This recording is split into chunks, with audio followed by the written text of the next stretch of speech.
दुनिया में किसी के लिए जन्नती होने का फैसला हो सकता है? ज़रा बोलिए। बंगाल के किसी मौलाना साहब के लिए या हिंदुस्तान के किसी पीर साहब के लिए?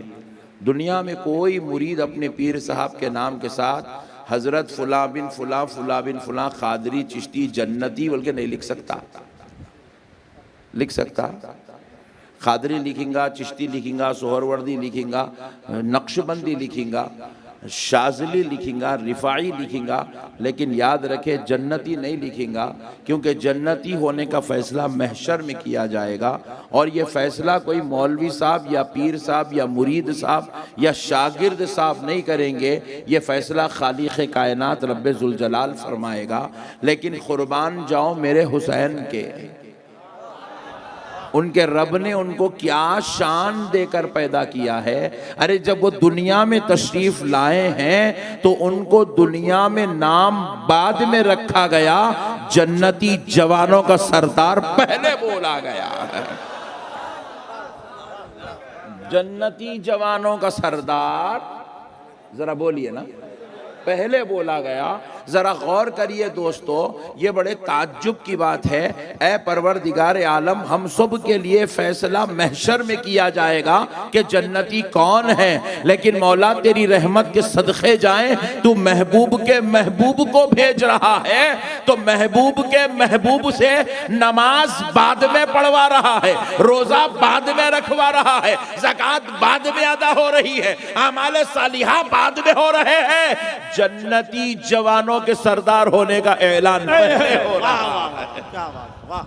मेरे दोस्तों, कुर्बान जाओ अहले बैत के मकाम पर, उनकी शान और उनकी अजमत पर। अच्छा, और एक मसला सुनो, ये रसूल अल्लाह सल्लल्लाहु अलैहि वसल्लम ने भी अपने खुद्दाम को, अपने गुलामों को जन्नत की खुशखबरी सुनाई है। कहा अबू बकर तुम जन्नती हो, उमर तुम जन्नती हो, उस्मान तुम जन्नती हो, अली तुम जन्नती हो, साद बिन अबी वक्कास तुम जन्नती हो, तलहा तुम जन्नती हो, जुबैर तुम जन्नती हो, अबू उबैदा बिन जराह तुम जन्नती हो। मेरे दोस्तों जरा कुर्बान जाओ, अशराए मुबश्शरा को जन्नत की खुशखबरी आमिना का लाल सुना रहा है, और अहले बैते पाक को नबी नहीं बल्कि नबी के जरिए खालिक़े कायनात सुना रहा है, रब्बे ज़ुल जलाल सुना रहा है कि मेरे मुस्तफ़ा फरिश्ते को भेजा जा रहा है। तिरमिज़ी शरीफ की हदीस है, एक फरिश्ता दरबारे मुस्तफ़ा में आता है और आकर हबीब पाक अलैहिस्सलाम को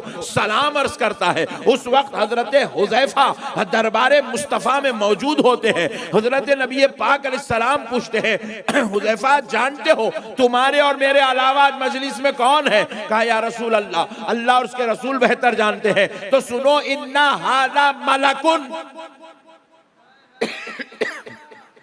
ये जो सलाम की आवाज आ रही है, ये जो सलाम का नजराना पेश कर रहा है, सुनो, ये एक फरिश्ता है, ये एक फरिश्ता है। और ये फरिश्ता यहाँ क्यों आया है? वही बशीरनी, ये मुझे खुशखबरी सुनाने आया है। किस बात की खुशखबरी सुनाने आया है, या क्या खुशखबरी देना चाहता है? और सुनो, ये अपनी मर्जी से नहीं आया है, इस्तअज़ना रब्बहू, ये अपने रब से इजाजत लेकर आया है। ये क्या खुशखबरी सुनाने आया है, ये किस बात की इजाजत लेकर आया है? तो हजरत नबी पाक अलैहिस्सलाम कहते हैं, ऐ हुज़ैफा सुनो, ये फरिश्ता कह रहा है, इन्नल हसना वल हुसैना सय्यिदा शबाबी अहलिल जन्ना व फातिमा सय्यिदतुन निसाई अहलिल जन्ना। ये मुझे खुशखबरी सुनाने आया है कि हसन और हुसैन जन्नती जवानों के सरदार है, और फातिमा जन्नती औरतों की सरदार है। सुभान अल्लाह, ये खुशखबरी दे रहा है प्यारे मुस्तफ़ा के जरिए। मेरे प्यारे दोस्तों, इनके जन्नती होने का फैसला रब्बे ज़ुल जलाल ने फरमाया है। कहा है कि ये हसन और हुसैन जन्नती जवानों के सरदार है, फातिमा जन्नती औरतों की सरदार है। मेरे प्यारे दोस्तों, अब ज़रा गौर करो, हम सोचने लगे ए अल्लाह, सबको जन्नत मिलती है अमल करने के बाद, और या इनसे अमल बाद में करवाया जा रहा है। और हज़रत इमाम हुसैन कोई मामूली ज़ात व शख्सियत का नाम नहीं है, एक ऐसे आबिद और जाहिद का नाम है जो रात में 1000 1000 रकात नमाज पढ़ते थे और दिन में 1000 रकात नमाज पढ़ते थे।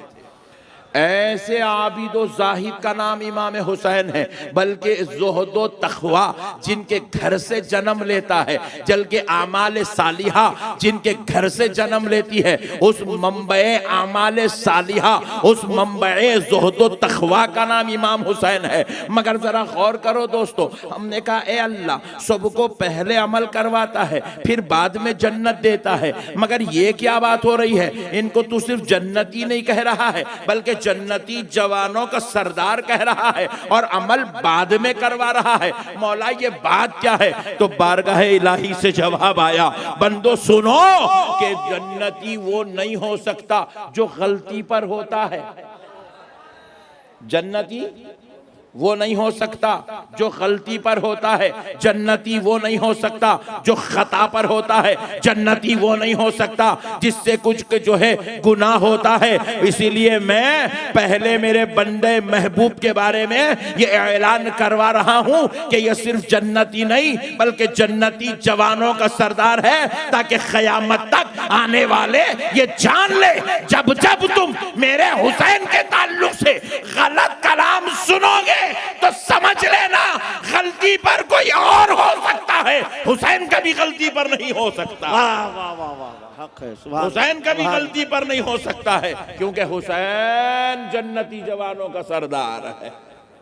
जब गलती करने वाला जन्नत में नहीं जा सकता तो जन्नती जवानों का सरदार कैसे गलती कर सकता है? इसीलिए प्यारे दोस्तों, हजरत इमाम हुसैन करबला को गए, अल्लाह की कसम गलती पर नहीं थे।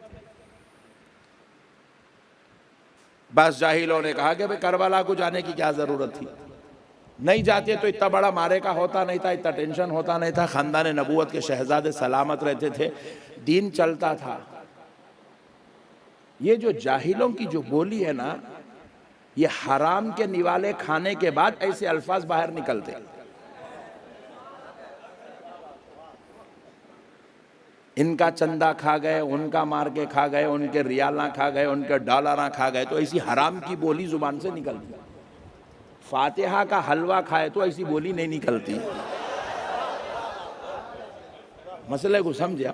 बोल रहा भाई, अरे भाई तू कौन रे हौले, तू अपने बाप के फैसले को नहीं मान सकता, नहीं समझ सकता कि मेरे बाबा मिले कहीं को, मैं पैदा हुआ कहीं को। जो अपने बाप के फैसले को डिसीजन को जो है समझ नहीं सका अब तक, वो हुसैन के फैसले को क्या मट्ठी समझेगा? वाह क्या वाह। हुसैन करबला गए थे, खुदा की कसम उसमें करोड़ों हिकमतें हैं। हुसैन करबला क्यों गए? पहले एक मसला ये भी समझ लीजिए। देखो मैं आपसे सवाल कर रहा हूँ, आप रह रहे सिल्लीगुड़ी में, मिसाल देने बोल रहा हूँ, आपकी एक जमीन है बागडोगरा में जिसकी कीमत है 2 करोड़ रुपए। आपको कल सुबह फोन आया कि वो बागडोगरा में जो आपकी जमीन है उसके ऊपर 4 गुंडे बैठे गए, बोल रहे कब्जा। क्या करते आप? सिल्लीगुड़ी वाले बोलते हो जान दो भाई, ले लें दो, जान दो, मरे दो, नको हमारे जान दो, ओ मरे तो बच गई, तो गई जमीन, जान दो, गुंडों से हम नहीं लड़ते। कौन बोलते ऐसा? बोलो। अब आप पूरे शरीफ लोग आए यार। आप क्या करते? जैसे ही फोन आया आप भी फोन उठाते, उठा के पूरे सिल्लीगुड़ी के गुंडों को जमा करते, बोलते पट्टे वहां 4 है, कहते मैं 16 लेके आता हूँ, बोलते। बात समझ में आई? नहीं आई? अब आप क्या करते? 2 फॉर्च्यूनर मंगाते ताकि गुंडों पे असर भी अच्छा पड़ना। देखा तो उन्हें समझ में आ जाना कि शेर को ये 1.25 शेर है। नहीं, फिर उसके बाद आप तगड़े गुंडों को, पट्टों को फिर साथ में लटा नहीं, उन्हें लट लेके आ तो आप गन लेके जाते। बीच में उन्हें पूछा साहब गन चला दूंगा, अरे तू जो होता होने दे, मैं देख लूंगा, कहाँ पैसे खिलाना है, कैसा सेटिंग करना है वो मैं करूंगा, ममता बनर्जी तक अपनी पहुंच है। बात समझ में आई? तुम्हारी 2 करोड़ की जमीन बन जाने के लिए तुम जिंदगियों को दांव पे लगाने तैयार है, तुम खून की होली खेलने तैयार है, तुम जान लेने भी तैयार है, जान देने भी तैयार है। मेरा हुसैन वहां अपनी जमीन बचाने नहीं गया था। वाह मेरा हुसैन वहां अपने खानदान बचाने नहीं गया था, मेरा हुसैन जायदाद बचाने नहीं गया था, मेरा हुसैन वहां पर अपनी औलाद को बचाने नहीं गया था। अरे मेरा हुसैन मदीने से निकलकर करबला को नाना का दीन बचाने गया। नारे तकबीर, नारे रिसालत, या हुसैन, या हुसैन, या हुसैन। तुम्हारी 2 करोड़ की जमीन तुम नहीं छोड़ सकते तो मेरा हुसैन मुस्तफा का दीन कैसे छोड़ सकता है? मेरा हुसैन रब का दीन कैसे छोड़ सकता है? मेरा हुसैन कुरान की बेअदबी को कैसे छोड़ सकता है? मेरा हुसैन इस्लाम की जो वहां पर खुराफात इस्लाम में पैदा हो रहे थे उन शरारतों को कैसे खामोश हो सकता है? अरे जब तुम अपनी जमीन नहीं छोड़ सकते तो मेरा हुसैन, वो हुसैन जिसके नाना का दीन खुदा का दिया हुआ दीन है, जिसके नाना को अल्लाह ने क़यामत तक के लिए पैगंबर आखिरुज़्ज़मा बनाकर भेजा है, उस दीन को हुसैन मिटने कैसे दे सकता है? अच्छा, और एक मसला सुनो। तुम्हारी जमीन है बागडोगरा में, गुंडे बैठे बागडोगरा में कब्जा करने के लिए, और तुम यहाँ बैठ के बोल रहे हैं कि भाई जरा बचा लो, भाई बचा लो, भाई बचा लो। तुम बागडोगरा जाते नहीं, जमीन बचाते नहीं, खाली यहाँ बैठ के मीटिंग करे तो जमीन बचती। जोर से बोलो। लोग यही बोले मदीने में रहना था, करबला कहीं को। अबे बेवकूफ, दिन पे हमला करबला में हो रहा था, मदीने में नहीं हो रहा था। मदीने में तो अमन था, मदीने में सलामती थी, मदीने में तो सहबा का गहवारा था, मदीने में तो ताबईयों की राजधानी थी। इसीलिए हजरत हुसैन ने देखा मदीने में तो सुकून है, मक्के में अमन है। इख्तिलाफ कूफा में हो रहा है, इख्तिलाफ इराक में हो रहा है, इख्तिलाफ मुल्क शाम में हो रहा है, क्योंकि वहां पर यजीद अपनी शरारतों की जाल बिछाकर 1 2 नहीं, 25 50 नहीं, हजारों लाखों मुसलमानों के ईमान को तबाह कर चुका है। अरे फिर ऐसे ऐसे लोगों को अपने शर में मुबतला कर लिया कि किसी के वालिद सहाबी थे, किसी के वालिद मुत्तकी थे, किसी के वालिद आशिक रसूल थे, किसी के वालिद नबी के जानिसार थे। वो ऐसे अजीमुल मर्तबत हस्तियों की नस्लों को यजीद अपनी शरारत में मुबतला कर चुका था। तो सोचो, जब बड़े बड़ों के बच्चों के साथ ये फितना इतना फैल गया तो फिर आम लोगों का हशर क्या हो रहा था होगा? आम लोगों के साथ क्या जुल्म ज्यादती, कितनी फितनेबाजियां चल रही थी, क्योंकि यजीद तमाम गुनाहों के दरवाजे खोल चुका था। यजीद ऐलान कर चुका था कि तुम्हें आजादी दी जाती है कि जिस तरह चाहो जिंदगी गुजारो, तुम्हें नमाज छोड़ने पर सवाल नहीं किया जाएगा,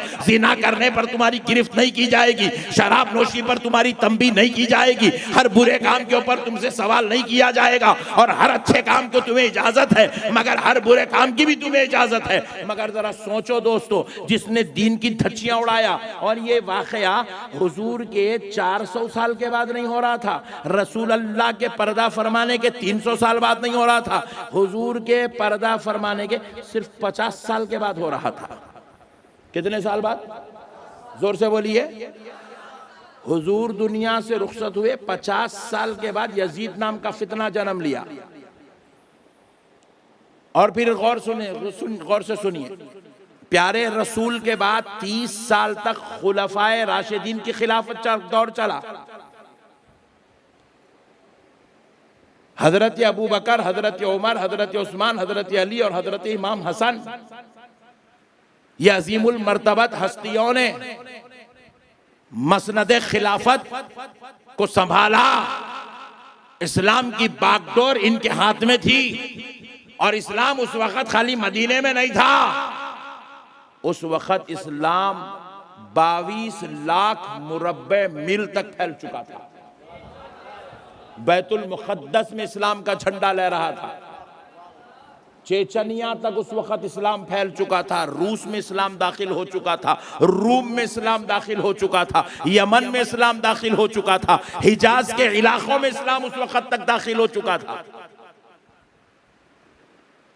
जलीलुल क़दर हस्तियां अपनी जानों के नजराने पेश कर करके इलाके इलाके में इस्लाम का झंडा गाड़ चुके थे। सहाबा अपनी जिंदगियों की कुर्बानियां पेश कर चुके थे इस्लाम के झंडों को गाड़ने के लिए। 22 लाख मुरब्बे मील पर जो इस्लाम फैला हुआ था, अब जरा गौर करो प्यारे दोस्तों, आज भी हमारे सिल्लीगुड़ी में कई लोग शराब मार रहे हैं, जुआ खेल रहे हैं, जिना भी कर रहे हैं, रेप भी कर रहे हैं, जेलों को जा रहे हैं। हमारे कोई टेंशन नहीं है, मरा तो मरेंदे वर रहे। फिर हुसैन को टेंशन कई को हुई यजीद के शराब पीने पर। Point to be noted.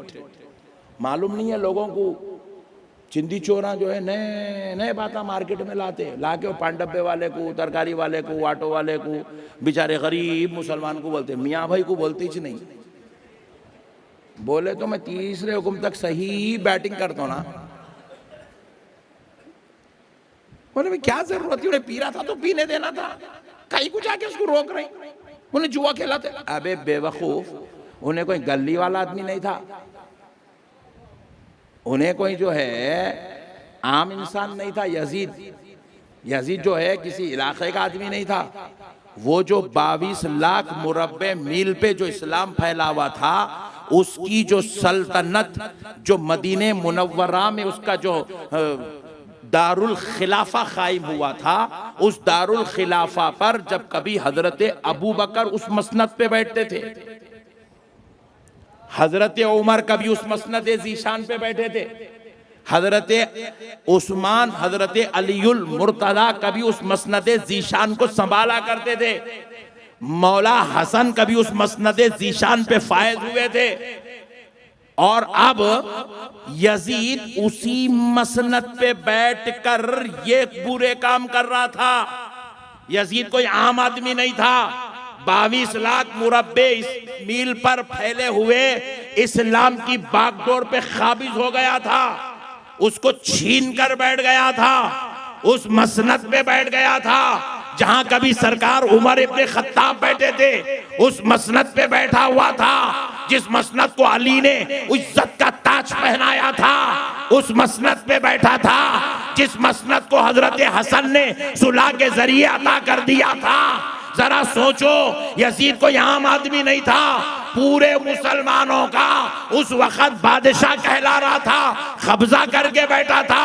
और हजरत हुसैन ने देखा कि दुनिया अगर ये रंग देखेगी कि इस्लाम के अजीम हस्तियों में से जो इसको बादशाह माना जाता है, अगर ये बदबख्ता उस कुर्सी पर बैठकर, उस मसनद पे बैठकर अगर ये खुराफात करेगा, तो कहीं इस्लाम का तारुफ दुनिया में गलत ना हो जाए, इस्लाम कहीं बिगड़ ना जाए, कहीं इसकी छवि खराब ना हो जाए, कहीं इसका तारुफ बुरा ना हो जाए। इसलिए हुसैन ने कहा कि अब नाना का दीन जालिम के हाथ में आ गया तो कोई और नहीं उठेगा, नाना का नवासा उठेगा। वाह वाह, क्या बात है, नबी का नवासा उठेगा।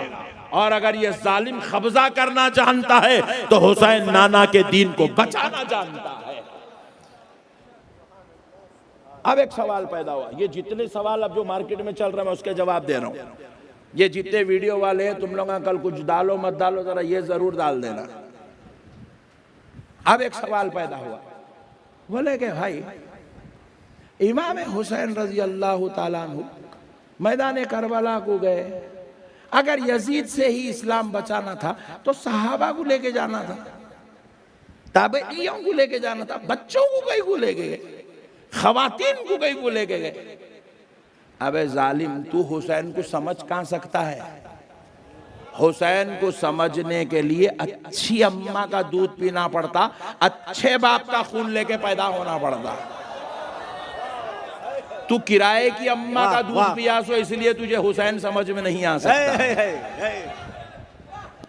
तू जो है अड़ोस पड़ोस के अब्बा का बेटा इसलिए तुझे हुसैन समझ में नहीं आता है। हुसैन समझना है तो उनसे पूछ जिनकी माँ भी असली है, जिनका बाप भी असली है। मसले को समझो दोस्तों, थोड़ा पीछे चलो, हुसैन की तरबियत देखो। हुसैन मैदान करबला में बच्चों और औरतों को क्यों ले गए, सहाबा और ताबईयों को क्यों नहीं ले गए? मसले को समझो मुसलमानों, ये समझने की चीज है। थोड़ा पीछे चलो, थोड़ा पीछे। इमाम हुसैन के दौर से पहले मौला हसन का दौर था, मौला हसन के दौर से पहले मौला अली का दौर था। हुसैन की तरबियत एक दौर था, हुसैन की तरबियत मदीनतुल इल्म कर रहे थे। फिर एक दौर आया हुसैन की तरबियत उस इल्म का दरवाज़ा कर रहा था। फिर एक दौर आया हुसैन को उसी तरबियत के बाद मीनारे नूर पर हुसैन के भाई इमाम हसन बतला रहे थे। तरबियत फरमाए अपने भाई की, सुनो उनकी तरबियतों का असर क्या है, पहले उनके देखो किरदार। आपको मालूम है कि मुसलमानों का जब खिलाफत का दौर शुरू हुआ, रसूल अल्लाह सल्लल्लाहु अलैहि वसल्लम के दुनिया से रुखसत होने के बाद मुसलमानों के पहले खलीफा हुए सैयदुना अबू बकर सिद्दीक़ रज़ियल्लाहु ताला अन्हु। तो हज़रत अबू बकर का जब दौर खिलाफत था तो मुसलमानों की खिलाफत किस शहर से होती थी? मदीनतुल मुनव्वरा। आज हिंदुस्तान की हुकूमत कौन से शहर से चलती है? हाँ, अरे जरा जोर से बोलो जी, नहीं तो ना इतना परेशान हो जाएंगे लोग, ये भी नहीं मालूम है क्या बोलो कहाँ से चलती? जहां से हुकूमत चलती है ना उस सिटी को कैपिटल कहते हैं, उसको दारुल खिलाफा कहते हैं। रसूल अल्लाह के बाद मदीने से सल्तनत चलने लगी इस्लाम की, मदीना मुसलमानों का दारुल खिलाफा हुआ। सैयदुना अबू बकर सिद्दीक़ मसनदे खिलाफत पर बैठे, इस खिलाफत की शान को हज़रत सिद्दीक़ अकबर ने संभाला। तो आपके दौर में मुसलमानों का दारुल खिलाफा मदीने मुनव्वरा था। हज़रत उमर आए, मुसलमानों का कैपिटल, मुसलमानों की इस्लामिक सिटी, मुसलमानों की दारुल खिलाफत मदीने मुनव्वरा रही। हज़रत उमर के दौर में भी मदीने मुनव्वरा रही, हज़रत उस्मान के दौर में भी मदीने मुनव्वरा। जब सैयदुना अली आए तो अली का दारुल खिलाफा भी मदीने मुनव्वरा रहा। जरा जोर से, इस्लामी हुकूमत मौलाए कायनात भी मदीने मुनव्वरा से इब्तिदा में किए। जरा एक लम्हे के लिए सोचो, तुम्हारी और मेरी आरजू क्या है? सिल्लीगुड़ी में रह रहे होंगे, हैदराबाद में रह रहे होंगे, मगर आरजू करते अल्लाह मौत मदीने में दे दे, मदीना मदफन बना दे। बोलते नहीं बोलते? तो फिर उनका क्या हाल होगा मदीने से मोहब्बत का, जिन्होंने खुद मदीना बनाया है। मौला अली के दिल में क्या मोहब्बत थी उनकी मदीने की। लेकिन मौला अली रज़ियल्लाहु ताला को इतना सताया गया, इतना सताया गया, इतना सताया गया, बलवाइयों की तरफ से इतना टेंशन, इतना प्रेशराइज किया गया। मौला अलीउल मुर्तज़ा रज़ियल्लाहु ताला अन्हु जो मुसलमानों के खलीफा हैं, आप मदीनतुल मुनव्वरा से खिलाफत कर रहे हैं, आपने फैसला लिया कि अब मैं मदीना छोड़ दूंगा। सहाबा इकराम रिज़वानुल्लाहि ताला अलैहिम अजमईन ने हज़रत अली से कहा, अली अल्लाह के वास्ते ऐसा फैसला मत करिए, अली ऐसा फैसला मत करिए, मदीना मत छोड़िए, आप मदीने में रहिए, जो होते हालात देखेंगे इसका मुकाबला करेंगे। हज़रत अलीउल मुर्तज़ा ने एक जुमला कहा, खुदा की कसम, उसके बाद सहाबा भी खामोश हो गए। हज़रत अली ने कहा, मैं मदीना छोड़ने का दर्द और तकलीफ बर्दाश्त कर सकता हूं, मगर इस मदीने में किसी का खून बहना मैं बर्दाश्त नहीं कर सकता। मैं मदीना छोड़ने का दर्द और तकलीफ बर्दाश्त कर सकता हूं, लेकिन मैं किसी सहाबी का खून बहता हुआ बर्दाश्त नहीं कर सकता।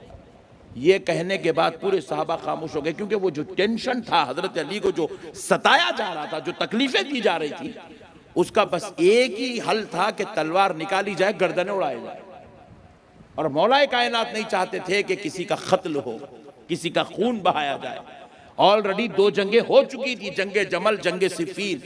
हजरत अली नहीं चाहते थे कि फिर कोई तीसरी जंग हो और फिर जलीलुल कदर हस्तियों का खून बहे। हजरत अली ने मदीने मुनव्वरा छोड़ दिया, छोड़ के आप कूफा गए और कूफा में दारुल खिलाफत बनाए।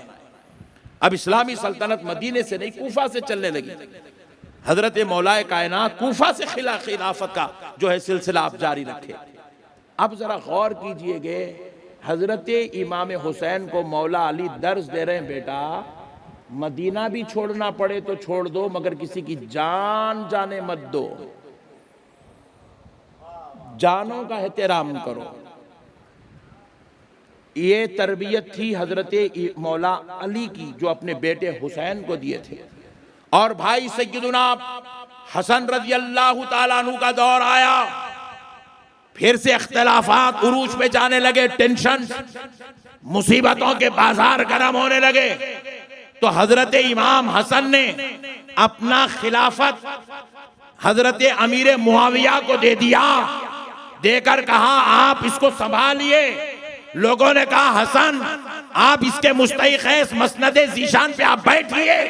तो हजरत हसन ने कहा मैं हजरत मुआविया को खिलाफत देना बर्दाश्त तो कर सकता हूं, लेकिन आपसी इख्तिलाफात में किसी मुसलमान, किसी मोमिन, किसी सहाबी, किसी ताबई की जान जाए मैं ये बर्दाश्त नहीं कर सकता। वाह, इसलिए हजरत इमाम हसन ने खिलाफत इस्लामिया को हजरत अमीर मुआविया को सुपुर्द कर दिया ताकि किसी मोमिन की जान ना जाए। अब ये तरबियत हजरत इमाम हुसैन बाबा से भी सीख रहे हैं, अपने भाईजान से भी सीख रहे हैं। अब वक्त आया मौला हुसैन का। आप याद रखो इमाम हुसैन जब मदीने से निकले करबला की तरफ तो दिन के उजालों में नहीं निकले, रात के अंधेरों में निकले, क्योंकि हुसैन जानते थे मैं इतना खानदान लेके जाऊंगा और मेरे चाहने वाले जब ये देखेंगे कि इमाम हुसैन पूरे खानदान को लेके जा रहे हैं तो मेरे चाहने वाले एक दो नहीं हजारों की तादाद में मेरे पीछे आ जाएंगे। हुसैन जानते थे कि अगर मैं करबला को सहाबा को लेकर जाऊंगा, ताबइयों को लेकर जाऊंगा तो यजीद के पास 22,000 का लश्कर होगा, मगर मैं 66,000 का लश्कर उसके मुकाबले में खड़ा कर सकता हूं। होगा क्या? बदले में उधर भी कलमा पढ़ने वालों का खून बहेगा, इधर भी कलमा पढ़ने वालों का खून बहेगा। हुसैन ने कहा इस दीन को बचाने के लिए अब किसी के खून की जरूरत नहीं। हुसैन अपना खून दे के खुद दीन मुस्तफा को बचाए। देना पड़े तो अली असगर का खून देगा, मगर हुसैन किसी सहाबी का खून बहने नहीं देगा। देना पड़े तो जवान 18 साल के लिए अकबर का खून बहाएगा, मगर किसी ताबई का खून नहीं देगा। अगर देना पड़े जालिमों के जुल्म की ठंडक को ठंडक पहुंचाना पड़े तो खानदान नबूवत की शहजादियों को कैदी बना देगा, मगर किसी सहाबी की बेटी को यतीम और बेवा होने हुसैन नहीं देगा। यह फैसला था मौला हुसैन का। सहाबा की जान बचाने के लिए सहाबा को नहीं ले गए, ताबइयों की जान बचाने के लिए ताबइयों को नहीं ले गए, क्योंकि हुसैन जानते थे करबला में हम जान देंगे दीन बचाने के लिए। सहाबा और ताबइयों को छोड़ रहे हैं दीन चलाने के लिए। इमाम हुसैन रजी अल्लाह तआला अन्हु दिन में नहीं निकले, दिन में भी निकलते। अजी 1400 साल बाद दीवानों का ये हाल है तो उस वक्त के दीवानों का आलम क्या था होगा। दिन में भी निकलते तो हजारों का लश्कर हुसैन के पीछे होता। हुसैन ने देखा इशा की नमाज हो गई, सारे सहाबा ताबईन अपने घर को पहुंच गए और पहुंच के आराम कर रहे हैं, चिराग सबके घर बुझ चुके। हुसैन उस वक्त अपने घर से निकले, नाना जान रसूल अल्लाह के मज़ार अक़दस पे तशरीफ़ लाए, नाना जान की मज़ार को बोसा दिए, रसूल अल्लाह से दुआओं की गुजारिश करे। रसूल अल्लाह से हज़रत इमाम हुसैन ने कहा नाना जान अब मैं जा रहा हूँ दीन मुस्तफ़ा की हिफाजत के लिए, दुआ फरमाइए कि हुसैन हर मैदान में साबित कदम रहे। रसूल अल्लाह की दुआओं को, अम्मा जान सैयदा फ़ातिमतुज़ ज़हरा की दुआओं को, भाई हसन की दुआओं को लेकर हज़रत इमाम हुसैन उनकी ज़ियारतें, उनकी कदम बोसियाँ करके वहाँ से निकले और अब रात के अंधेरे में करबला गए। मेरे दोस्तों इधर कौम को इत्तला होती उस वक़्त तक हुसैन काफ़ी बड़ा रास्ता तय कर चुके थे, किधर गए हैं किसी को खबर नहीं थी। मगर ज़रा गौर करने वाली बात है मेरे प्यारे दोस्तों, मेरे अजीज़ों, बाज़ रिवायात में आता है कि हज़रत इमाम हुसैन को रोका गया, लेकिन हुसैन जानते थे कि हिकमत कुछ और है, मसलिहत खुदाबंदी कुछ और है। हजरत हुसैन जानते थे कि बाज़ सहाबा उनको रोक रहे थे कि आप सफ़र मत करिएगा, आप सफ़र मत करिएगा। ये रोकना, ये मशवरा देना वो सहाबा का ईमानी तकाजा था और उनके मशवरों को हजरत हुसैन इसलिए खामोशी इख्तियार कर रहे थे क्योंकि हुसैन जानते थे बचपन से मैं सुन रहा हूं मुझे जामे शहादत पीना है। मुझे बाबा ने कहा जामे शहादत पीना है, नाना जान ने कहा जामे शहादत पीना है, अम्मा जान ने कहा जामे शहादत पीना है, भाई जान ने कहा हुसैन को जामे शहादत पीना है। अब वो हुसैन जानते थे सहाबियों तुम्हारा मशवरा, तुम्हारे ईमान का तकाजा है और मेरा यहां से सफर करना ये खुदा के फैसले का तकाजा है। ये मसलिहत खुदाबंदी है, ये हिकमत खुदाबंदी है। हुसैन को मदीने में रुकने के लिए पैदा नहीं किया गया, करबला में जाम शहादत पीने के लिए पैदा किया गया है। ये फैसले पहले से हो गए मेरे भाई, ये डिसीजन पहले से हो गया। ये रसूल अल्लाह के गोद में बैठे हुए आसमानों से जिब्रील जो है इनके लिए जोड़े ले आए। एक तरफ रसूल अल्लाह की मांडी में रसूल अल्लाह के बेटे बैठे हुए, दूसरी तरफ रसूल अल्लाह की मांडी पे इमाम हुसैन बैठे हुए। रसूल पाक अलैहिस्सलाम ने इमाम हुसैन के लिए शहादत वाला लिबास पसंद फरमाया। इनको बचपन से तालीम दी जा रही है, तुमको शहीद होना है, तुमको शहीद होना है, तुमको शहीद होना है।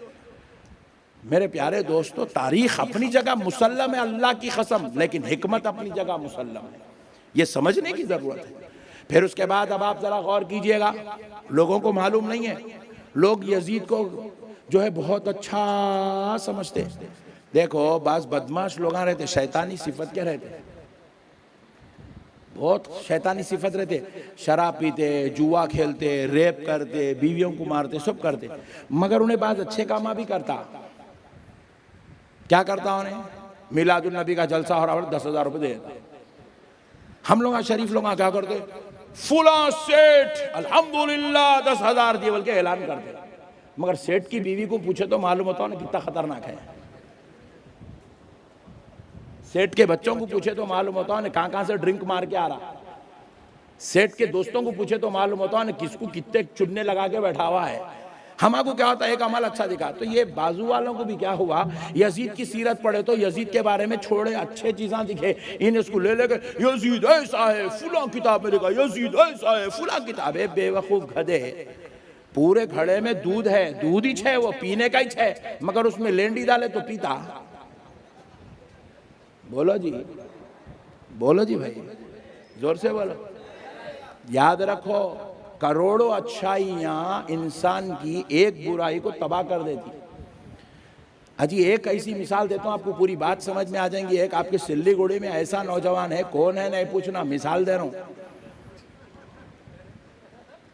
सिल्लीगुड़ी में एक ऐसा नौजवान है, नमाज भी पढ़ता, रोज़ा भी रखता, ज़कात भी देता, हज भी करता, जलसे में भी आता। नक्शबंदी साहब के आज के पूरे नजराना 19 दे रहा, समझो समझो, ऐसा है नहीं, मिसाल दे रहा हूँ। सब अच्छे काम करता, मगर घर में जाते कि अम्मा से भी लड़ रहा, बाबा से भी लड़ रहा, गाली गलौज कर रहा, बदतमीजी कर रहा। अब बोलो जन्नत में जाता? जोर से बोलो जी। अजी जो पैदा करके दूध पिलाए वो अम्मा के खिलाफ बोलने वाला जन्नत में नहीं जाता। नमाज पढ़ के माँ बाप के खिलाफ करके रोजे रख के जन्नत में नहीं जा सकते, माँ बाप की खिलाफ वर्जी करके हज करके जन्नत में नहीं जा सकते, जलसे करा के जन्नत में नहीं जा सकते। रसूल अल्लाह के खानदान को कत्ल करके हुकूमत करके जन्नत में जाता। जरा बोलो मेरे भाई, यजीद का तारुफ नहीं है दीवानों को क्या कि वो किताब में लिखा हुआ फुला दलील है, फुला किताब में यजीद अच्छा इंसान था। क्या करता रहे? बोले अच्छाई लेके, उसकी अच्छाइयों के साथ उसकी ये खतरनाक बुराइयां भी देख। आपको एक बात बताऊं तो आप ताज्जुब में पड़ जाएंगे। यजीद का असली तारुफ वाक़े करबला के बाद यजीद के खिलाफ मदीने मुनव्वरा में एहतजाज शुरू हुआ। अपने पास भी नहीं होता, गवर्नमेंट बीजेपी के खिलाफ एहतजाज करते नहीं करते। क्या करती बीजेपी आके, क्या करती, थोड़ा बहुत घड़ा तोड़ लेके जाके जेलों में डाल देती इतना ही। मगर यजीद क्या करा मालूम? यजीद के खिलाफ मदीने में एहतजाज हुआ। जैसे ही एहतजाज हुआ तो यजीद मदीने के गवर्नर को ऑर्डर दिया कि मैं यहां से फौज भेज रहा हूं, वो पूरे मदीने वालों को पनिशमेंट दो, सजा दो, उनको कोड़े मारो और मदीने को 3 दिन के लिए पूरी फौज के ऊपर हलाल कर दो। मदीने के खवातीन बच्चों के ऊपर फौज को छोड़ दिया गया, मर्दों को अलग करके कुंवारी बच्चियों के साथ यजीद की फौज जिना करी, रेप करी। जब फौज वापस हुई कुछ महीनों के बाद मदीने की 3000 लड़कियां प्रेग्नेंट हो चुकी। मदीने की ऐसे मनहूस जालिम इंसान का नाम यजीद है। लोग उसको जन्नती, अरे हौला होगा क्या, अरे सोबपुर है, अरे गौसे आजम बोलो तो नहीं बोलता हूँ बोल रहा, गरीब नवाज बोले तो नहीं बोलता हूँ बोल रहा, अरे बुजुर्ग है बंदा नवाज बोलो नहीं बोलता हूँ बोल रहा, अरे उनको बोलो मौलाए कायनात नहीं बोलता हूँ बोल रहा। सबको आजाद अदब करने तैयार नहीं है, उनको अब्दुल खादिर जिलानी बोल रहा, उनको मोइनुद्दीन चिश्ती बोल रहा, उनका नाम अदब से लेने तैयार नहीं है, उनका अदब करने तैयार नहीं है। बेवकूफ जितने बड़े बड़े लोग हैं उनकी इज्जत करने तैयार नहीं है, सबके खिलाफ बोल रहा, और जा जाके वो मलऊन को मरदूद को उसकी खबर में से उठा के लगे हजरत यजीद रहमतुल्लाह अलैह बोल रहा। अरे मैं बोला वाक़े तू किराए का है रे, तू पड़ोसी का है, पूरी कायनात के अच्छे लोगों को मानने को तैयार नहीं है। अलमदद या गौस बोले तो शिरक है बोल रहा, या मुईनुद्दीन चिश्ती बोले तो हराम है बोल रहा, उरूस बोले तो नाजायज है बोल रहा, फातिहा बोले तो बिदात है बोल रहा, सलाम बोले तो शिरक है बोल रहा। अरे अल्लाह के बाद किसी और के नाम लिए तो सब कुछ शिरक है बोल रहा, और खुद जाके वो मलून को मरदूद को उठा के लाके अपना बाप बोल रहा। अजीब और गरीब कौम है भाई, ये अजीब पागलों का इलाका है। असल बात क्या है, हकीकत यही है, देखो सही बोल रहा हूं मैं आपको, असली खून रहा तो असली चीज अंदर उतरते। खून पाक होना, खून पाक हुआ तो क्या होता, रसूल पाक समझ में आते। खून पाक हुआ तो क्या होता, अहले बैते पाक समझ में आते। वाह वाह वाह। खून पाक हुआ तो क्या होता, कुरान पाक समझ में आता। खून पाक हुआ तो गौसे पाक समझ में आते। खून पाक हुआ तो ख्वाजा पाक समझ में वाह आते। वाह वाह वाह, क्या बात। ये पूरा ये पाक होना, इसीलिए अल्लाह ताला क्या बोले, वयुतहिरकुम तत्हीरा, हमने अहले बैत को पाक करके पैदा किया। वाह। अब पाक लोगों को समझ में आते, नापाक लोगों को समझ में नहीं आते। तो इसीलिए पाक बिस्तरों पे पैदा होना जरूरी है अहले बैत पाक को समझने के लिए। ये पंजे तने पाक को समझने के लिए पाक होना जरूरी है। मेरे दोस्तों अब मसले को समझो, यजीद कोई मामूली जो आदमी नहीं था, वो इतनी बड़ी 22 लाख मुरब्बे मील की सल्तनत पे कब्जा करके बैठ गया था। उस वक्त बादशाह कहला रहा था वो, लोग उसको अपना इस्लामी सल्तनत का बादशाह मान चुके थे। बस बेवकूफ उसको अमीरुल मोमिनीन कह रहे थे, बाज़ लोग उसको खलीफतुल मुस्लिमीन कह रहे थे, बाज़ लोग उसको खलीफा मानते थे। अरे मेरे भाई, यजीद जब करबला के मैदान में फौज भेजा तो कई 25-50 हजार 2000 आदमी नहीं आए थे, 22,000 का लश्कर आया था। तो क्या पता चला, वो 22,000 जो यजीद के लश्कर में आए थे उसमें एक भी यहूदी नहीं था, एक भी ईसाई नहीं था, एक मजूसी नहीं था, एक मुशरिक नहीं था, एक झाड़ या जानवर की परस्तिश करने वाला नहीं था। वो 22,000 के 22,000 ला इलाहा इल्लल्लाह मुहम्मदुर रसूलुल्लाह के पढ़ने वाले थे। यजीद का फितना इतना खतरनाक फैल चुका था कि 22,000 लोग यजीद के फितने में मुब्तला हो गए थे। आपको और एक बात बताऊं तो आप ताज्जुब में पड़ जाएंगे। सरकार इमाम हसन की गर्दन पे जो मलऊन शिमर खंजर चलाया, उन्हें हाफिज कुरान था। शिमर हाफिज कुरान था। और इब्ने जियाद, आपको बता दूं, इब्ने जियाद कोई गैर नहीं था। इमाम हुसैन को कत्ल करने के लिए कोई जॉर्डन से, अमेरिका से, जो है इजराइल से किसी किराए के गुंडे को नहीं बुलाया गया। कौन था इब्ने जियाद? सुनेंगे तो आप ताज्जुब में पड़ जाएंगे। इब्ने जियाद को पूरे मारिका करबला का जिम्मेदार बनाया गया, सिपह सालार बनाया गया। वो बदबख्त यजीद का खास चेला था। यजीद के पास क्या करा, मैदान करबला से एक लेटर लिखा। यहां पर आपको एक बात समझा दूंगा, हुसैनी और यजीदी, अल्लाह ताला ने करबला से जो डिक्लेरेशन किया है, जो फैसला किया है कि जन्नती कौन होते हैं, जहन्नमी कौन होते हैं, ये फैसला करबला में हो रहा है। आप इसको समझिएगा गौर से, बड़ी बात समझा रहा हूं आपको। इब्ने जियाद क्या करा, यजीद के पास एक लेटर लिखा। यजीद क्योंकि मुल्क शाम में था, ये मुल्क इराक में था। इराक करबला से एक लेटर लिखा यजीद को मुल्क शाम में कि मेरे 5 लोग, मेरे खानदान के 5 लोग हुसैन के काफिले में हैं, मैं चाहता हूं कि उन 5 लोगों को अमन दे दिया जाए। आप इस फरमान पर अगर मुहर लगा देंगे, उनके अमन का फरमान जारी करके मुहर लगा देंगे, मैं उनको वो अमान का फरमान देकर यहां से मदीना रवाना कर दूंगा। इब्ने जियाद बोल रहा, मेरे खानदान के 5 लोग हैं बोल रहा। इब्ने जियाद का तारुफ करा रहा हूं मैं आपको। तो क्या करा यजीद, इब्ने जियाद खास चेला है, इसकी बात सुन के अच्छी बात है, बल्कि 5 लोगों के नामों पे स्टैंप लगा दिया, मुहर लगा के वापस भेज दिया। इन्हें ले लिया, वो 5 लोगों का फरमान ले लेके अब आया हजरत इमाम हुसैन के काफिले में। इब्ने जियाद आया, कहाँ आया, कौन से खैमे में आया? उस खैमे में आया जहां हजरत अब्बास अलंबरदार थे।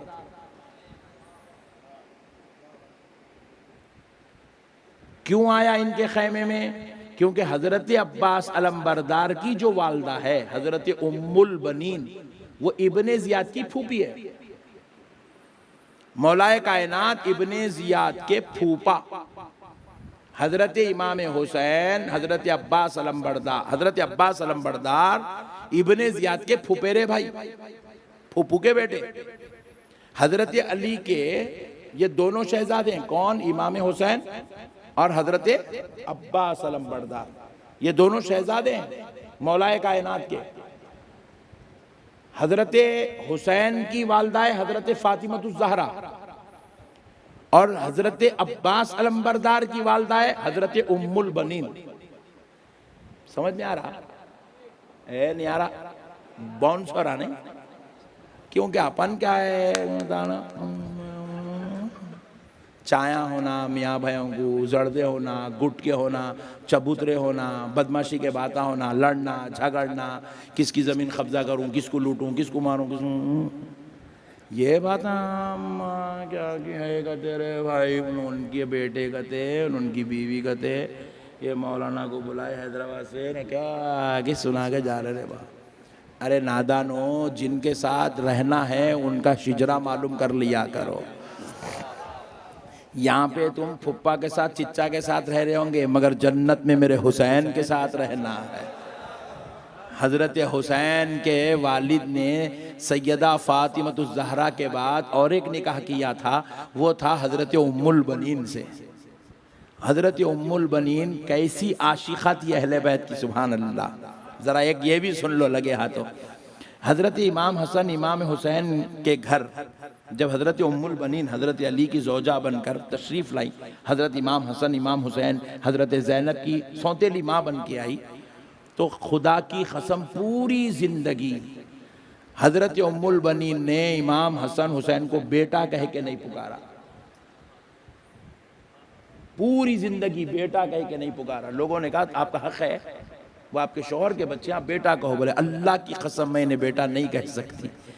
क्या कहती थी फिर? मौला हसन मौला हुसैन कह के पुकारती थी, मौला कह के पुकारती थी। लोगों ने पूछा तुम माँ हो और अपने बेटों को मौला कहती हो? बोले हाँ, मैं माँ जरूर हूँ रिश्ते में, मगर खुदा की कसम मैं उनकी वो माँ नहीं बन सकती जो सैयदा फातिमतुज़ ज़हरा उनकी। अल्लाह, हाँ, ऐसी वो माँ हो के भी उनका इतना अदब करती थी, वो सौतेली माँ होकर भी वो इनसे इतना अदब लिहाज रखती थी। तो अब ये इब्ने जियाद मलऊन क्या किया, खैमे में आया फूफी के पास, हजरत अब्बास के खैमे में आया, हजरत उम्मुल बनीन है वहाँ, और हजरत अब्बास के और 3 भाई है, एक का नाम अबू बकर, एक का नाम उमर है और एक का नाम अब्दुल्ला है। ये चारों भाई मैदान करबला में हैं और उनकी वालदा 5। इन 5 के नाम का फरमान लेके आया, अमन का फरमान ले आके बोला फूफी जान ये फरमान है आपके लिए, यजीद की तरफ से मैं मंगवाया हूँ, आप ये फरमान लीजिए और अपने चारों बच्चों को लेके मदीने को जाइए, हुसैन को यहाँ कत्ल कर दिया जाएगा और मैं चाहता हूँ कि आप कत्ल ना हो, आप बच जाएं।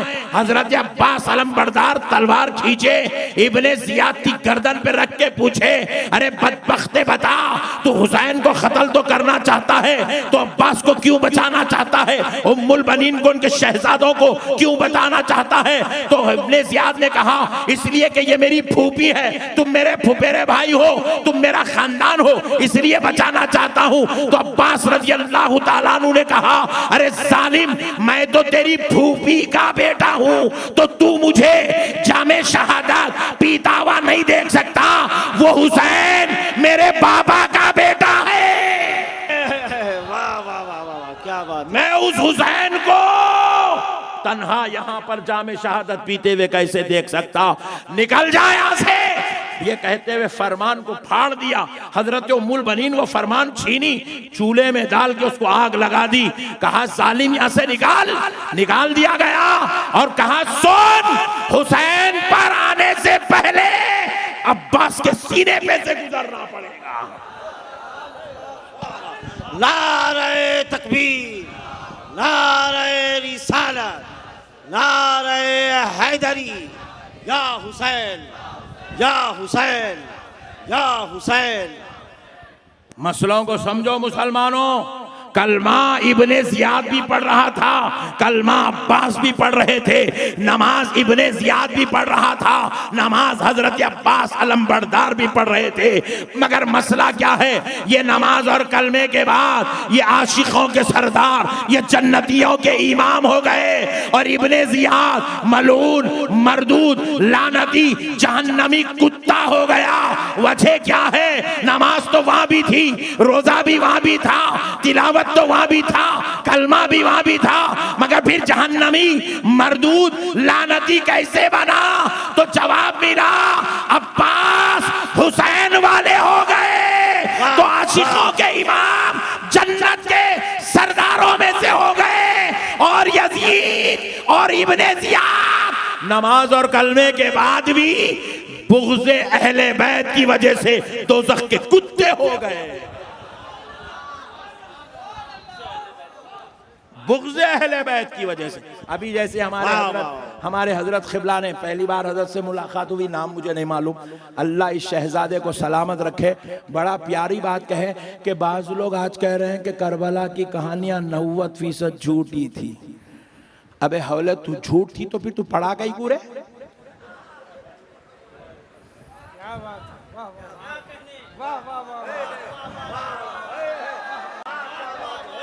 झूठी थी तो फिर तू सुना कई को, और ये झूठे फिर तेरे बड़े लोग ही सुनाए सो है।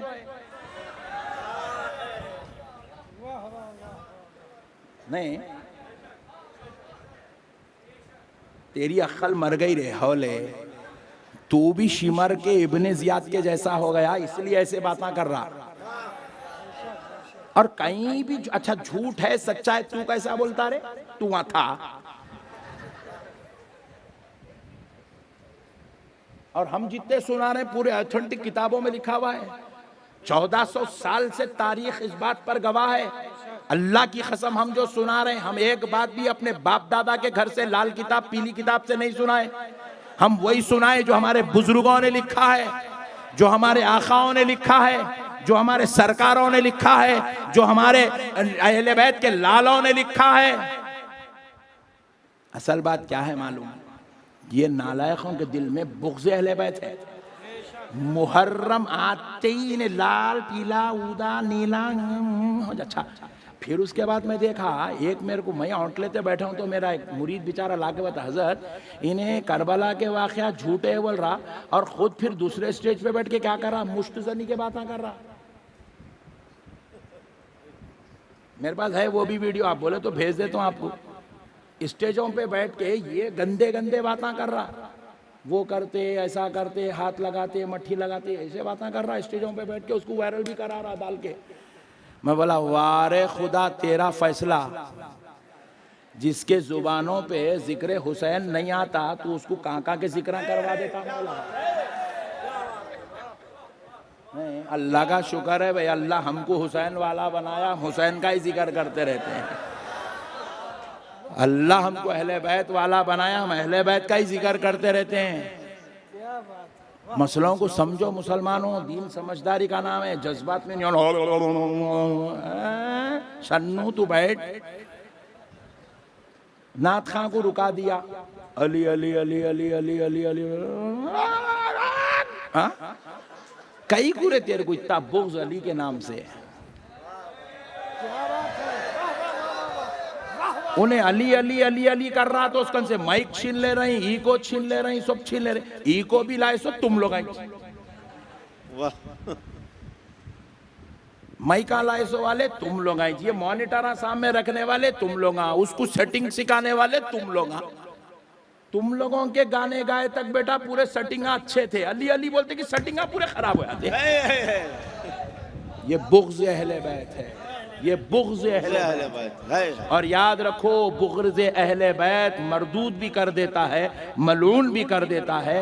अरे बेवकूफ, उन्हें सहाबी का बेटा हो के जन्नती नहीं हो सका, तू चिंदी चोर ज़कात का मौलवी तू कैसे जन्नती हो सका? क्या बात है, वाह क्या बात है, वाह। बुग़्ज़ अहले बैत मौत है, मौत। बुग़्ज़ अहले बैत कुफ्र है लोगों, अल्लाह का वास्ता। इसीलिए तो हुजूर ने क्या कहा, जिसने हुसनैन से मोहब्बत की उसने मुझसे मोहब्बत की, जिसने इनसे बुग़्ज़ रखा उसने मुझसे बुग़्ज़ रखा। बुग़्ज़ अहले बैत खुदा की कसम सिर्फ बुग़्ज़ अहले बैत नहीं, बुग़्ज़ रसूलुल्लाह है। और जो बुग़्ज़ रसूलुल्लाह में मुब्तला हो जाए, अल्लाह की कसम पूरी जिंदगी काबे का तवाफ भी करा तो वो जन्नती नहीं हो सकता। मेरे भाइयों, मसलों को समझो, दीन समझदारी का नाम है। हम तो बोल रहे हैं मोइन में बैठे हुए इन्हों बेचारे बाद में आए, इन्हों पढ़े तो मैं पूरी रात बैठ के सुनता था, खाली सुनाओ जी अली अली सुनाओ बस खाली। ये मोमिनों के लिए दिल की तस्कीन है, हमारे ईमान की चाशनी लज्जत है। अरे हमारे दिलों को ठंडक मिलती है जिक्र अहले बैत से। हम मौला हुसैन का नाम भी सुन लेते ना, खुदा की कसम हमारे ईमान को जो है एक दर्जा बुलंदी नसीब हो जाती है।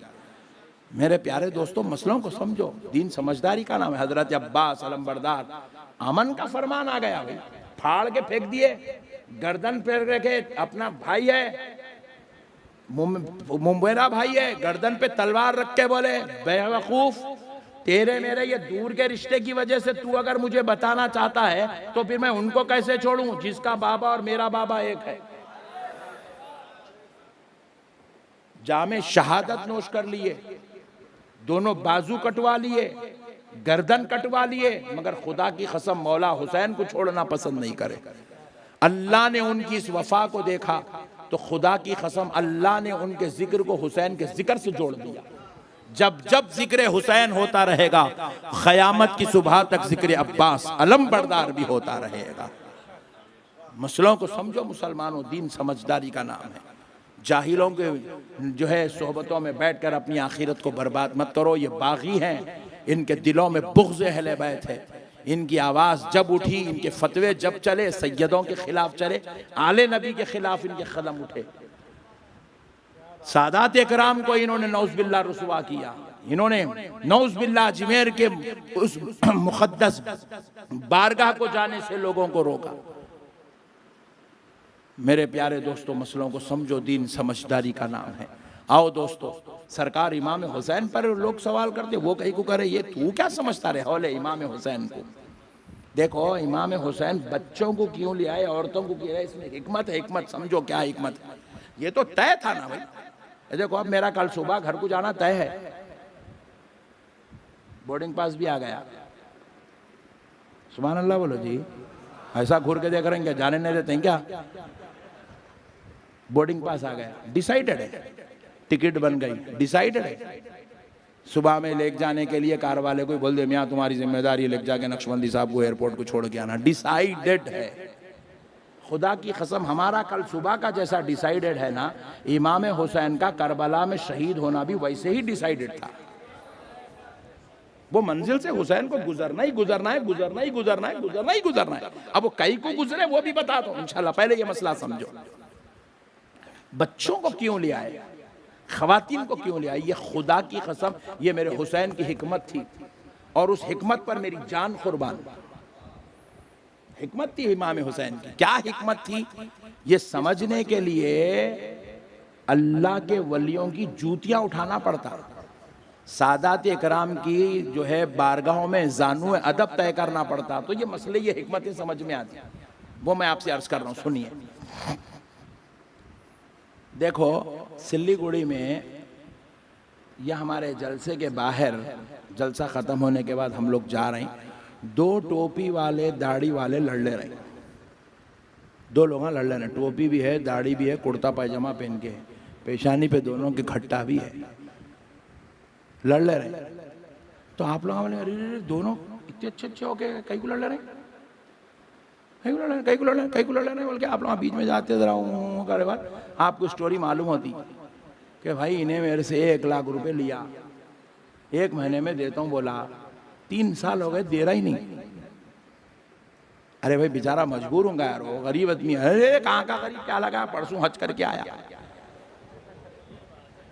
हज कर लिया, 1 लाख रुपए नहीं दे रहा। 1 साल पहले बेटी की शादी करा, 40 लाख रुपए लगा के, मगर मेरे 1 लाख। अब आप क्या करते, ईमानदारी से बोलो, दोनों दाढ़ियां वाले, दोनों टोपियां वाले किधर जाते?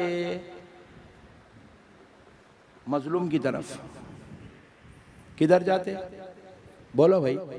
अब उसकी तरफ रहे, आओ भाई नहीं देता हूँ, जान दो जी, कर लिया हज कर लिया ना, नहीं दो तो जाओ, ऐसा बोलते हैं आप लोग। पूरे मिलके बोलते रहे बट्टेबाज, खर्चा रख के हज कहीं को करा रहे, दे पहले पहले वापिस पैसे बोलते। इतना 1 लाख रुपए रख के 40 लाख की शादी कहीं को करा रहे, बदमाश। चल पैसे दे इसके, दाढ़ी टोपी काट लेने दो। नहीं बात समझ में? पहले देखने को दोनों को देख के आप टेंशन में आ गए, इन्हें भी दाढ़ी वाला, इन्हें भी टोपी वाला, इन्हें भी दाढ़ी वाला, इन्हें टोपी वाला, क्या परेशान हो गए। लेकिन जब आपको रियलिटी मालूम हुई तो आप क्या करें, वो बेचारे की तरफ हो गए जिसको वाकई 1 लाख मिलना चाहिए, और आप उसकी मुखालिफत करने लगे। हज करने के बाद भी मुखालिफत हो रही है, बच्ची की इतनी बड़े पैमाने पे शादी करने के बाद भी मुखालिफत हो रही है। बोले सब होंगे मियाँ, पहले तू अपना हक अदा कर, पहले इनका कर्जा लिया वापिस दे, बोलते आप। उन्हें जालिम हो गया, ये मजलूम हो गया, आप पूरे मिलके मजलूम की तरफ हो गए, जालिम का कोई साथ देने को तैयार नहीं है। सुभान अल्लाह। उन्हें कल कोर्ट को भी गया तो कोर्ट भी बोलता इसको पहले अंदर डाल रहे, इसके हज के पैसे ने लाया कैसा है, इसको दिया कहीं को नहीं, बोल के पूछता जज भी। जहां जाएगा उन्हें हारना ही छाड़ना है, हारना ही छाड़ना है। जालिम हार जाएगा, मजलूम जीत जाएगा। हुसैन भी क्या करे, हिकमतन अली असगर को लेके आए। दुनिया परेशान थी, नमाजी इधर भी है, नमाजी इधर भी है, इधर अली का बच्चा है, इधर सहाबी का बच्चा है। दुनिया परेशान थी, इधर जो है बादशाह है जाहिरी, और इधर जो है रूहानियत का इमाम खड़ा हुआ है। आखिर जाए तो किसके तरफ जाएं?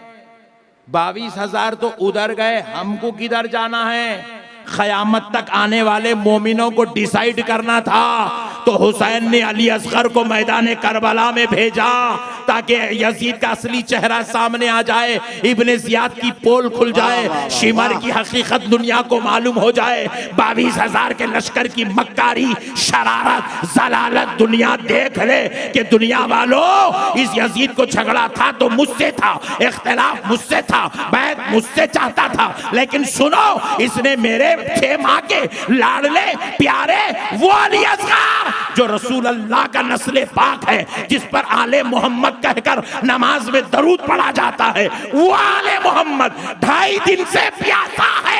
मैं इसको पानी के लिए यजीदियों के पास भेज रहा हूँ। ऐ ज़ैनुल आबिदीन, मेरे अली असगर को ले जाओ, उनसे कहे कि इसको पानी पिलाए। जब सरकार सज्जिदुना ज़ैनुल आबिदीन हजरत अब्बास अलमबर हजरत अली असगर को लेकर मैदान करबला में गए, यजीदियों से कहा, जालिमो, ये बच्चे ने तो तुम्हारा कुछ नहीं बिगाड़ा, पानी पिला दो। तो जालिमों ने अब पानी पिलाने के बजाय इतनी तीर बरसाई कि तीरे आकर हजरत अली असगर के हलक में धंस गई। दुनिया देख रही है हक किधर है, जालिम कौन है, मजलूम कौन है, नाहक कौन है। नमाजी तो दोनों है, मुत्तकी भी इधर भी है, मुत्तकी उधर भी है, हाफिज कुरान इधर भी है, हाफिज कुरान इधर भी है, नबी का नवासा इधर है, सहाबी का बेटा उधर है। दुनिया परेशान है जजमेंट के लिए, फैसला करने के लिए कि जाए तो किधर। तो अली असगर ने तीरों को सीने पे, हलक पे बर्दाश्त करके यजीदियों की हकीकत को दुनिया पे आश्कार कर दिया। अब सारी दुनिया क़यामत तक आने वाले कहने लगे हम मर जाएंगे, मगर यजीद के साथ नहीं जाएंगे, क्योंकि यजीद जालिम है, हुसैन। वाह वाह वाह। ये हिकमत थी इमाम हुसैन की। इसलिए आज पूरे बंगाल के अंदर हुसैन नाम के करोड़ों मिल जाएंगे, लाखों मिल जाएंगे, हजारों मिल जाएंगे, मगर यजीद नाम का एक नहीं मिलेगा। मिलेगा। ये फैसला मेरे हुसैन का था, ये हिकमत मेरे हुसैन की थी, क्योंकि यजीद नाम का फितना पैदा हुआ ना, तो इस फितने को खत्म करने के लिए लोगों के दिलों से यजीद की मोहब्बत निकालना जरूरी था, नफरत पैदा करना जरूरी था। इसलिए हुसैन ने अली अकबर को देकर यजीदियों का असली चेहरा दिखा दिया, अली असगर को पेश करके यजीदियों का असली चेहरा दिखा दिया। और फिर हिकमत हुसैन देखो, ये तो करबला में हुआ। शाम वालों को नहीं मालूम था कि करबला में हुसैन के साथ क्या क्या हो रहा है, और यजीद कितनी गंदी हरकतें कर रहा है, कितना बड़ा जालिम है, कितना शरीर है, कितना बदखसलत है, कितना बदमिजाज है, कितना मनहूस तबीयत का है, नहीं मालूम था। तो अब हुसैन खवातीन को ले आए ताकि पता चल जाए यजीद की असलियत क्या है। खानदान नबूवत की शहजादियों को पैरों में बेड़ियां डालकर, हाथों में हथकड़ियां डालकर, सरों से चादरें निकालकर यजीदियों ने जब करबला से मुल्क शाम तक चलाया, दमिश्क तक, तो यहां से लेके वहां तक सारी दुनिया ने देख लिया कि खानदान नबूवत के साथ इतना बदसलूकी करने वाला अल्लाह की कसम हक पे नहीं हो सकता। सारे लोगों के जहनों में यजीद के लिए अब नफरत पैदा हो गई। हुसैन ने कहा यह हक हमारा है, हम करेंगे, यह हक हमारा है। वो एक शेर है ना, आले नबी का काम था, आले नबी ही कर गए, आले नबी का काम था, आले नबी ही कर गए, कोई न लिख सका अदीब ऐसी किताब रेत पर। ये सिर्फ इनका ही हक था, इन्होंने मुकाबला कर सकते थे उस मलऊन मरदूद का, और उन्होंने मुकाबला किया हिकमत के साथ। मसलियत हजरत हुसैन को मालूम था कि मेरे बाद खानदान नबूवत की शहजादियों के साथ ये सलूक होगा, और यही सलूक यजीद के खात्मे का सबब बनेगा। यही सलूक यजीद की जो है क़यामत तक आने वाले लोगों के बीच में यजीद का फितना खत्म हो जाएगा। सुनो मुसलमानों, ये काम इमाम हुसैन का था। बड़ी बात समझाने चाह रहा हूँ, बिल्कुल आखिरी बात सुन लो, ईमान ताज़ा हो जाएगा। इसके बाद बात ख़त्म करते हैं। उम्मीद करता हूँ कि आप इन बातों को समझेंगे इंशाअल्लाह। देखो दोस्तों, माशाअल्लाह 3 बजने आ गए, 3:15 को आपको छोड़ दो इंशाअल्लाह। देखो, सरकार इमाम हुसैन रज़ी अल्लाह ताला अन्हु मैदान करबला में आए, एक एक करके सारे 72 नुफूस खुदसिया को जाम शहादत नोश करवाए। अब बारी आई सरकार इमाम हुसैन की। मौला हुसैन जाम शहादत पीने के लिए मैदान करबला में आए। 360 तलवार, खंजर और तीरों के जख्म जिस्म हुसैन पे हैं। अल्लाह अकबर। कितने? 360 जख्म जिस्म मुबारक पर हैं मौला हुसैन के। सरकार सय्यदुना इमाम हुसैन अलैहिस्सलाम उन 360 जिस्म पर जख्मों के साथ जब देखे कि वक्त नमाज हुआ, तो आप नमाज के लिए आपने तलवार रोकी और आप नमाज में मशगूल हुए। शिमर मलऊन ने देखा कि अब ये सजदे में गए हैं, तो उसने सजदे में इमाम हुसैन का सरे मुबारक देखकर खंजर चलाने लगा, खंजर चलाने लगा। खूने हुसैन जमीन पर गिरने ही वाला था। अहले तरीक़त सूफिया फरमाते हैं, अल्लाह ने उस खूने हुसैन को दस्ते अक़दस में संभाला। कहा हुसैन, हुसैन, हम वो रब हैं जो 2 रकत सजदे करने वालों को भी, 2 रकत पढ़ने वालों, 2 रकत के सजदे करने वालों को जजा दिए बगैर मस्जिद से जाने नहीं देते। 2 रकत के सजदे हो गए तो जजा दिए बगैर हम उनको घर जाने नहीं देते। हुसैन, तुमने तो पूरा खानदान लुटा दिया। हुसैन बताओ, इन कुर्बानियों और इस खून के बदले में तुम्हें क्या चाहिए? सरकार इमाम हुसैन ने अपने परवरदिगार से ये नहीं कहा कि अल्लाह मेरे बच्चों को ये दे दे, खानदान को ये दे दे, कबीले को ये दे दे, ये मनसब दे दे, ये इज्जत दे दे, ये शान दे दे, ये रुतबा दे दे। अल्लाह की कसम नहीं कहा। इमाम हुसैन ने कहा, अल्लाह अगर तुझे हुसैन की और हुसैन के साथियों की कुर्बानी अगर पसंद है, बदले में कुछ देना चाहता है, तो बस इतना दे दे, क़यामत की सुबह तक मेरे नाना के दीन को जिंदगी दे दे। क़यामत की सुबह तक मस्जिद के मीनारों से अजान को जिंदगी दे दे। क़यामत की सुबह तक मिंबरों मेहराब से तिलावत और खुतबों को जिंदगी दे दे। ए अल्लाह, क़यामत की सुबह तक मेरे परवरदिगार दीन मुस्तफ़ा को जिंदगी दे दे। अल्लाह ने इमाम हुसैन की इस फरियाद को, इस ख्वाहिश को कबूल किया। रब ने वादा किया, हुसैन क़यामत की सुबह तक तुम्हारे नाना का दीन जिंदा रहेगा। वमा अलैना इल्लल बलाग बिरहमतिका या अरहमर राहिमीन वल्हम्दुलिल्लाहि। तकबीर।